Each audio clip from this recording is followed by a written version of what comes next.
Makalipas ang ilang sandali, hindi pa rin makapaniwala si Dan Usuki na nadala siya sa isang bagong mundo, ngunit mas lalong nakakagulat na mayroon na siyang sariling opisina.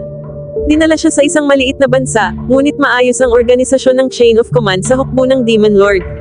Maraming kaba si Dan Usuki tungkol sa kanyang kalagayan, ngunit ang Demon Lord lang ang tanging nagbigay pansin sa kanya. Dahil dito, wala siyang ibang magawa kundi gawin ang kanyang makakaya. Lumabas siya para magpapasok ng sariwang hangin upang simulan ang kanyang araw, ngunit nataman lang siya ng mukha ng nakakatakot na mga paniki. Plano ni Dan Usuki na seryosohin ang kanyang bagong trabaho, kaya nangangahulugan ito ng pagiging magalang. Upang magawa ito, kailangan niyang formal na ipakilala ang sarili sa iba pang mga general. Si Silid ang una sa listahan, ngunit sinabi kay Dan Usuki na matagal nang wala si Silid. Ang kanyang assistant, si Belinda, ang nagsabing ipapaabot niya ang mensahe at isinara ang pinto kay Dan Usuki. Tumanggi si Dan Usuki na panghinaan ng loob, kaya lumipat siya sa susunod na general. Ngunit biglang dumating si Alandra. Pinatawag siya ng Demon Lord dahil may bagong utos sa trabaho. Sa pagkakataong ito ay isang negosasyon para sa pagsasanib sa tribo ng mga ogre. Papalakas pa lamang ang hukbo ng Demon Lord, kaya upang makapantay sa mas makapangyarihang mga grupo, kailangan nilang makipagtulungan sa mga demi-human. Sa mga demi-human sa lugar, ang tribo ng mga ogre ang pinakamaimpluwensya. Mayroon silang puwersang militar na kasing lakas ng sa Demon Lord, at ito ang nagsisilbing leader sa mga kalapit na lahi. Gayunpaman, dahil dito, nagdadalawang isip ang mga ogre tungkol sa hukbo ng Demon Lord. Magiging kapakipakinabang ang isang alyansa para sa Demon Lord, ngunit maaari ring maging mapanganib na kalaban ang mga ogre. Gusto ng Demon Lord na maintindihan ito ni Dan Usuki, kaya inihalin tulad niya ito sa isang negosasyon sa pagsasanib sa isang kalabang negosyo. Bago dumating si Dan Usuki, walang sino mang angkop para sa gawaing ito dahil sa kahalagahan nito. Gayunpaman, tiwala ang Demon Lord na kaya ni Dan Usuki ang tungkuling ito. Inutusan niya ang Salarayman na ipakita ang kanyang kakayahan sa pinakamataas na antas upang makumbinsi ang mga ogre. Masaya si Dan Usuki nang inalok siyang samahan ni Alandra, ngunit sinabi nitong nag-aalala lang siya kapag wala siya sa tabi nito. Bago sila umalis, nais munang makipagkita ni Dan Usuki kay Nom, ang isa pang general. Pinamumunuan ni Nom ang puwersa ng mga demi-human sa hukbo ng Demon Lord, at posibleng mayroon siyang mahalagang impormasyon dahil ang mga ogre ay mga demi-human din. Tumanggi si Alandra na sumama at sinabing kailangan niyang maghanda para sa kanilang paglalakbay. Sa labas, labis na humanga si Dan Usuki nang makita niya ang pagsasanay ng mga tropa. Pinuri ni Nom ang kanyang mga tauhan dahil sa kanilang mabilis na pag-unlad, at binigyan sila ng pahinga. Hindi makapaniwala si Dan Usuki kung gaano kaorganisado ang mga demi-human, at malinaw niyang nakikita kung gaano kataas ang kanilang morale. Kahanga-hanga rin si Nom sa kakayahan niyang pamunuan ng napakalaking grupo. Sa wakas, nagpakilala si Dan Usuki at ipinaliwanag na ang tribo ng mga ogre ang susunod niyang target. Ipinaliwanag ni Nom na ang kanilang pinuno ay isang napakahigpit na kalaban. Dahil sa kanyang katapangan at lakas ng loob, itinuturing siyang isang malupit na diktador, ngunit sinabi ni Nom na makikita ito mismo ni Dan Usuki.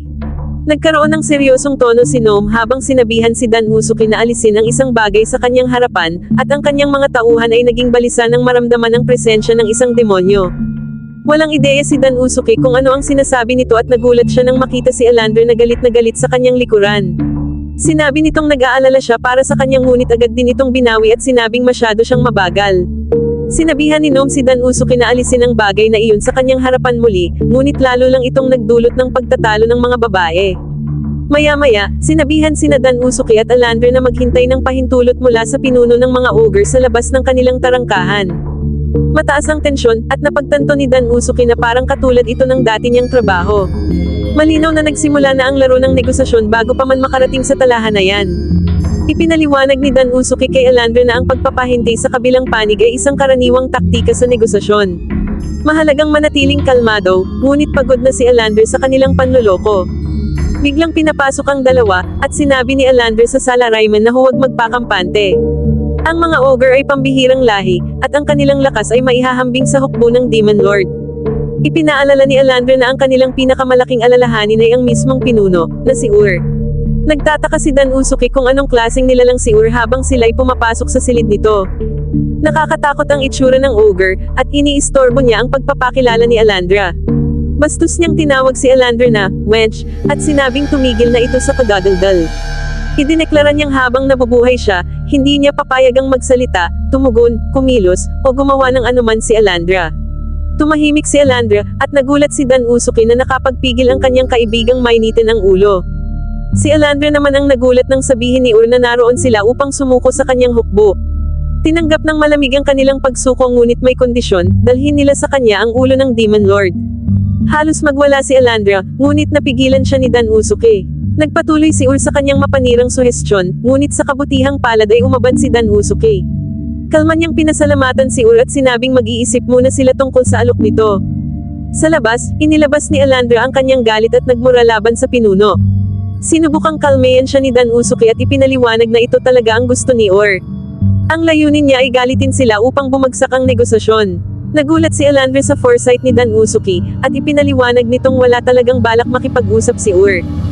Ayaw din ni Ur ng gulo, kaya sinasabi niya ang mga mapanirang bagay. Sa ganitong paraan, kung bumagsak ang kasunduan, hindi ito magiging kasalanan niya. Maibabaling niya ang sisi sa mga negosyador na pinadala ng Demon Lord at hindi sa kanya. Ibinunyag ni Dan Usuki na kasing inis din siya matapos marinig ang mga mapanirang sinabi ni Ur laban sa kanilang hukbo, ngunit alam niyang magiging kawalan para sa Demon Lord kung ipapakita niya ang kanyang galit. Kung magkakamali sila ngayon, maaaring gamitin ito ng mga ogre bilang dahilan upang magkaalyansa sa ibang mga bansa. Maari pa silang umatake sa hukbo ng Demon Lord. Malinaw na wala pang puwang para sa negosasyon ngayon, at ang pilitin ito ay maaaring makasiri sa relasyon. Humingi ng tawad si Elandria dahil nawalan siya ng kontrol, ngunit sinabi ni Dan Usuki na natutuwa siyang naroon siya. Kung wala si Elandria, siya ang maaaring magalit. Sa kasamaang palad, hindi pa rin nila alam kung ano ang gagawin sa kawalang interes ni Ur na makipag-usap. Biglang dumating ang babae mula kanina at ipinakilala ang sarili bilang anak ni Ur, na si Dolulo. Inakala ni Elandria na naroon siya upang lumaban, ngunit inamin ni Dolulo na gusto niyang alisin ang kanyang ama sa trono. Dinala sila ni Dolulo sa isang tindahan ng pagkain at ibinunyag na ang tribo ng mga ogre ay may mga problemang pinansyal. Wala na ang impluwensya ng kanilang tribo, at ang ilan sa kanilang mga tao ay nahihirapan na ring makahanap ng pagkain. Nagulat si Elandria nang makita ang tunay na talino ni Dan Usuki dahil mayroon na siyang ideya na ito ang nangyayari. Napansin ni Dan Usuki na may kakaiba nang makita niyang parang luma ang armor ng mga bantay, at ang kastilyo ay madilim at walang sigla. Ito ang isang bagay na nakita niya noon sa kanyang dating mundo. Noong bumabagsak ang mga malalaking kumpanya, ang top-down na estilo ng pamamahala na ginagawa ng iisang tao ay gumagana ng maayos dahil simple ang chain of command. Gayunpaman, kapag ito'y nasira, napakahirap na itong ayusin. Inamin ni Dolulo na eksaktong iyon ang nangyayari. Ang tanging paraan upang muling buuin ang humihinang tribo ay ang umasa sa hukbo ng mga demonyo, ngunit tumatanggi si Ogre na makinig. Lalo pang lumala ang sitwasyon dahil malubha na ang kalagayan ng pinuno. Sinisikap niyang magmukhang matatag, ngunit hindi na siya nasa kanyang kasibulan.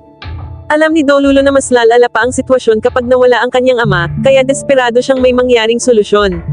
Si Dan Usuki, na tila ibang tao na ngayon, ay ipinaliwanag na bagamat mabuti ang intensyon ni Dolulo, may mga pagkukulang ang kanyang mga kilos. Sinabi niya na ang isang miyembro ng organisasyon ay hindi dapat basta-basta magsiwalat ng mga panloob na usapin. Binalaan siya ni Dan Usuki na maging mas maingat, at nagpasalamat naman si Dolulo sa pag-aalala nito. Siyempre, hindi natuwa si Elandria sa maliit na usapan na iyon, at ipinaliwanag ni Dolulo na sinabi lamang niya iyon kay Dan Usuki dahil alam niyang mapagkakatiwalaan ito. Nagpa siya si Dolulo na sumugal, kaya tinanong niya si Dan Usuki kung maaari niya itong pakasalan at maging bagong pinuno ng tribo ng ogre. Lalong nagalit si Elandria, ngunit alam ni Dolulo na si Dan Usuki lamang ang makapagliligtas sa kanilang tribo. Ang lahat sa kanilang angkan ay matitigas ang ulo at labis na naiimpluwensyahan ng kanyang ama. Ang kanilang kasal ang tanging solusyon, ngunit sinabi ni Elandria na mag-iisip muna sila tungkol dito. Pagbalik sa bahay, iniisip ni Dan Usuki kung paano na naging gulo ang kanyang pangalawang trabaho. Bigla na lamang, napunta siya ulit sa bar. Sa pagkakataong ito, naroon si Elandria, at nakikipagtalo siya sa lahat tungkol sa kung ano ang pinakamalakas na mabangis na hayop. Naniniwala siya na ang leon ang pinakamalakas, ngunit sinabi ng bartender na ito ay ang gorilla. Palitan sila ng opinyon kung alin ang mas cool, at sinabi ni Elandria na ang isang grupo ng mga leon na tinatawag na Pride ang pinaka-cool. Ang mga salitang grupo at pride ay tila nagbigay ng ideya kay Dan Usuki, at natagpuan niya ang sarili pabalik sa kastilyo. Ang pagiging nasa bar ay nagbigay muli sa kanya ng kumpiyansa, at idineklara niya na panahon na para ayusin ang problema. Kinabukasan, natuwa si Elandria nang marinig na may naisip na solusyon si Dan Usuki. Naghandang bumalik si Elandria sa tribo ng ogre, ngunit sinabi ni Dan Usuki na pupunta sila sa ibang lugar. Kung maayos ang lahat ayon sa kanyang plano, ang punong ogre mismo ang mag-aayos ng negosasyon. Pagkaraan ng isang linggo, laking gulat ni Ogre nang tawagin ang dalawang bayani upang makipagkita sa kanya. Nagkunwari si Dan Usuki na wala siyang alam, ngunit sinabi ni Ogre na tigilan na ang pag-arte. Hiniling niya na ipaliwanag kung bakit sumama ang ibang mga tribo sa hukbo ng mga demonyo, at nagpakawala si Dan Usuki ng isang tusong ngiti. Lumabas na ang plano ni Dan Usuki ay simpleng kumbinsihin muna ang iba pang lahi. Gaya ng inakala niya, may problema rin ang ibang tribo dahil dati silang umaasa sa tribo ng Ogre bago ito hamina. Dahil dito, nagdesisyon si Dan Usuki na kausapin ang lahat ng rehiyon na nakapaligid sa tribo ng Ogre. Hindi ito ang unang beses na gumawa si Dan Usuki ng ganito. Sa kanyang dating mundo, natutunan niya na ang paglapit sa isang malaking kumpanya ng direkta ay madalas nagre-resulta sa kabiguan. Sa halip, inuna niyang lapitan ang mga maliliit at katamtamang laki ng kumpanya. Inalok niya sila ng kanyang mga produkto at nakuha ang kanilang suporta. Matapos magtagumpay sa mga ito, nagsimula na ring bumili ang mga malalaking kumpanya dahil ayaw nilang mapag-iwanan ng mga bagong produkto habang lumang stock ang hawak nila. Alam ni Dan Usuki na ang pagkuha ng mga tribo sa paligid upang sumama sa hukbo ng mga demonyo ay magpipilit sa mapagmataas na ogre na kumilos. Ang unang bahagi ng plano ni Dan Usuki ay lubos na matagumpay, at ngayon, panahon na upang tapusin ang kasunduan. Ipinahayag ng punong ogre ang kanyang pagkadismaya habang idineklara niya na ang lugar na ito ay pinamumunuan ng tribo ng ogre. Lubos siyang nalilito, at iyon mismo ang gustong mangyari ni Dan Usuki. Si Ura ay nagiging mas emosyonal at hindi makatawiran. Ipinaliwanag ni Dan Usuki na ang mga negosasyon ay nawawala sa mga taong nawawala ang kanilang cool. Nanatiling kalmado si Dan Usuki at ipinaliwanag na hindi lamang ang demonyong Panginoon ang sangkot sa pagre-rekluta ng ibang tribo. Kasama rin dito ang tribo ng ogre. Galit na galit si Ogre dahil wala siyang ginawang ganoon, ngunit inihayag ni Dan Usuki na ito'y dahil kay Dolulo. Siya ang nagkusang mag-ayos ng mga negosasyon sa mga karatig na tribo. Hindi maintindihan ni Ogre, kaya ipinaliwanag ni Dolulo na ang kanilang pangunahing prioridad ay ang buhay at kinabukasan ng mga demi-human. Ang tanging paraan upang malutas ang lahat ng kanilang problema ay umasa sa tulong ng hukbo ng mga demonyo. Sinubukang ipagpatuloy ni Ur ang kanyang matigas na paninindigan, ngunit sinabi ni Dolulo na matagal na niya itong hinahangaan. Sa kasamaang palad, ang punong ogre na dating di matatalo ay matanda na at may sakit. Kaya ngayon, kailangan nilang tanggapin ang tulong mula sa demonyong Panginoon. Napansin ni Dan Usuki na nag-aalangan pa rin si Ogre, kaya sinabi niya na sa halip na maging tauhan ng demonyong Panginoon ang tribo ng Ogre, maaari silang bumuo ng isang alyansa. Halos magkapareho lamang ang dalawa dahil patas ang demonyong Panginoon, ngunit alam ni Dan Usuki na mahalaga ang tamang salita para sa mapagmataas na ogre. Ang ugali ni Dan Usuki ay perpekto, kaya't sinabi ni Ur na maglalaan siya ng oras upang isaalang-alang ang kanilang alok. Nag-aalala si Elandre kung tama ba talaga ito, ngunit nakikita ni Dan Usuki na alam na ni Ogre ang kanyang sagot, kailangan lang niyang maglaan ng oras upang sabihin ito. Lahat ay umalis, at ipinagmamalaki ni Ogre na makita kung gaano nakalaki ang naging pagbabago ng kanyang anak na babae. Ilang araw ang lumipas, ipinaalam ni Elandre kay Dan Usuki na hiniling ni Ur na makipag-usap sa kanya upang tapusin ang kasunduan. Nakita niyang medyo nababahala si Dan Usuki, at ipinaliwanag niya na nagbigay na naman ang demonyong Panginoon ng bagong utos. Nais ng demonyong Panginoon na pumili siya ng isang direktang tauhan, ngunit hindi alam ni Dan Usuki kung sino ang pipiliin. Hindi niya masyadong matukoy mula sa mga resume, kaya't inirekomenda ni Elandre na magtiwala na lang siya sa kanyang kutob. Nais sana niyang piliin si Elandre, at nahihiya itong nagsabi na kakakilala lang nila. Daan-daan dumating si Dolulo bilang kinatawan ng tribo ng Ogre, at nagpasalamat siya kay Dan Usuki sa pagtulong na magtaguyod ng alyansa ng dalawang tribo. Simula noon, ipinagkakatiwala na ng kanyang ama ang mga gawain sa mga pinakakayang tao sa kanilang tribo. Mas gumanda na ngayon ang kalagayan ng tribo ng Ogre, at inalok niya si Dan Usuki na magbayad sa anumang paraan na maaari niyang gawin. Nakaisip si Dan Usuki ng brilliant ideya na siya'y magtrabaho para sa kanya, ngunit labis itong ikinagalit ni Elandra. Masaya namang pumayag si Dolulo, ngunit ito ay nagdulot kay Elandra upang tawaging karibal si Dan Usuki, at sinabi niyang wala siyang intensyong maging magkaibigan sila. Sa kabila ng lahat, masaya si Dan Usuki na makita na ang hukbo ng demonyong Panginoon ay lumago ng malaki pagkatapos ng kanyang mga pagsusumikap. Ngunit hindi lahat ay mabuti, sa bawat malaking tagumpay, laging may kasamang panganib. Maraming salamat sa panonood ng aking recap. Mag-subscribe sa channel para sa mga susunod na video.